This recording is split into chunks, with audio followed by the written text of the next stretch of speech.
get this microphone in, I'm gonna introduce our next comic. He's from Florida, but he's not that bad. Levi Rude!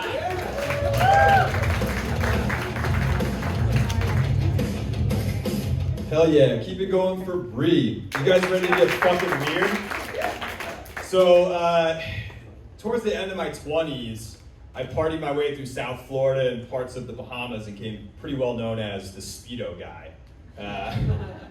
It all started on a 30th birthday cruise for one of my buddies. We decided to take a cruise from Miami to the Bahamas, and on the hour-long Uber to Miami, we all started drinking like it was our first day of college.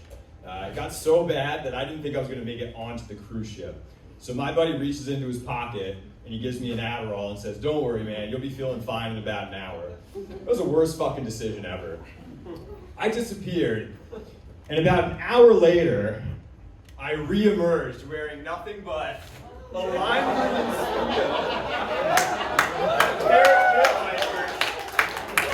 and I started fucking raging.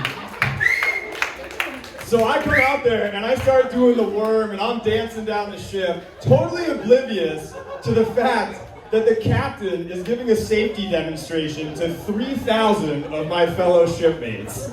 He takes one look at me and he's just like, "Oh my fucking God. If there were icebergs in the Caribbean, I would turn this bitch into the Titanic."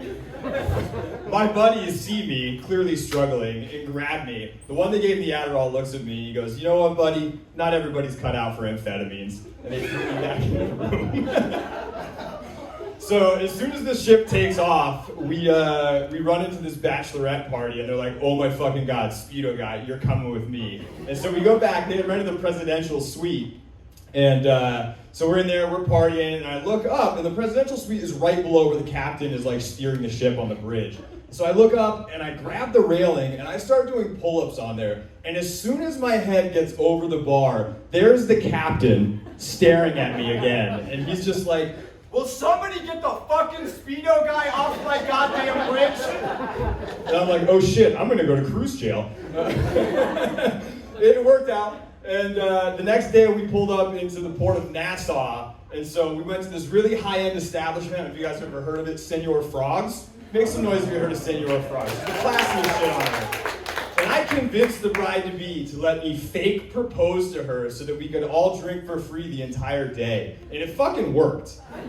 Until somebody came up and was like, "Oh, how'd you guys meet?" And I was like, "On the cruise ship yesterday." And then they decided that it was time for us to leave Senor Frogs. And on my way out, I was like, "It's okay, I've been kicked out of way nicer places than this."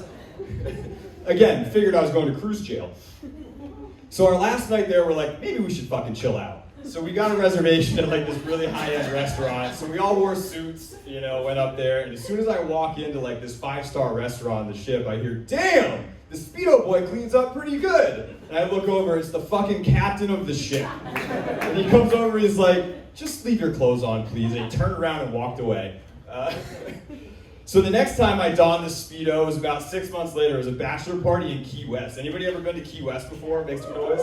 Yeah, so it's the devil's fucking playground. Like, you can do anything you want. I wore this Speedo, a captain's hat, to show my respect, and the tank top that said Bangkok City on it.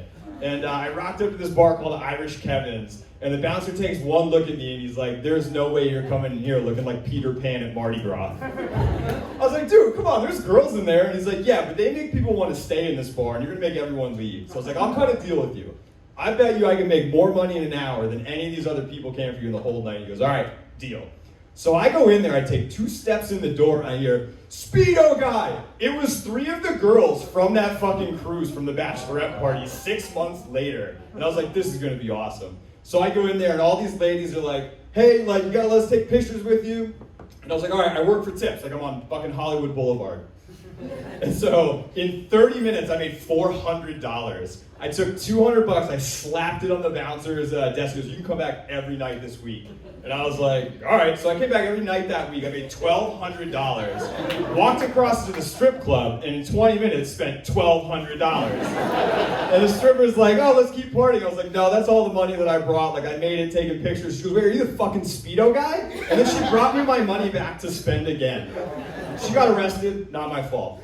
So our last night there, we're like, fuck it, we gotta relax again. So we're like, all right, we'll go down. We took a yacht there, so we're gonna all go to the marina. We gotta take showers and shifts. And I tiptoe down there. There's 3 showers. One of them's running, so I'm like, it's gotta be one of our buddies. So I tiptoe down there, and I rip open the curtain, and I go, you call that thing a dick?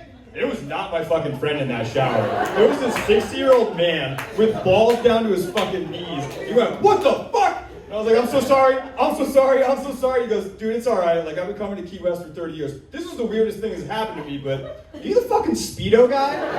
I was like, yes, I am. So I'm Levi Root, or the Speedo Guy. Thank you very much. We're going to bring out our next comic, the very talented and fully clothed Nicole.